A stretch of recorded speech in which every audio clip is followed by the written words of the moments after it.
Windows 11 warning system restore is breaking some PCs.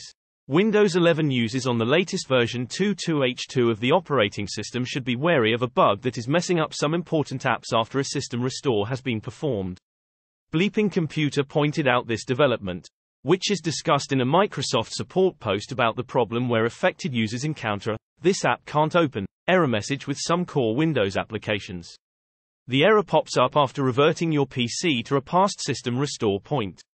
And it hits some apps that use the MSIX Windows package format. That includes Notepad, Paint, Microsoft Office, Cortana, Terminal, and possibly other Windows apps. Microsoft observes. But note that some applications which use the MSIX format remain fine. As well as the aforementioned error message, users may also experience other glitches, including an I/O error followed by the app freezing up and then crashing. Furthermore, an affected program may simply fail to work when you double-click to start it. And it could be the case that an application ends up with multiple entries on the start menu.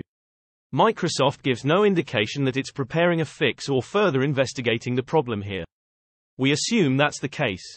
But there's no mention of this, and typically with bugs like this, there would be. Instead, Microsoft offers up a number of possible workarounds for those experiencing issues. The first of which is basically that old favorite: turn it off. Then on again. Simply start the app up again and it might work fine. Second time lucky. Alternatively, reinstalling the application could resolve the errors, which is basically an expanded form of turn off. Turn on, of course. Or the final recourse is to run Windows Update. Though we aren't told why this might help. Presumably, if there's an update for the app in question or a cumulative update for Windows pending. This might knock something loose in the system that helps if the wind is blowing in the right direction and so forth.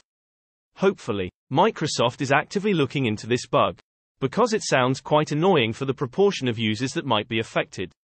Restoring your system is a rare course of action to be forced to take. But in cases where necessary, it is hardly avoidable, and there's bound to be quite a bit of restoring going on across a relatively large user base such as that of Windows 11 2.2H2. And with Office being potentially affected, that could be pretty frustrating for those trying to get work done.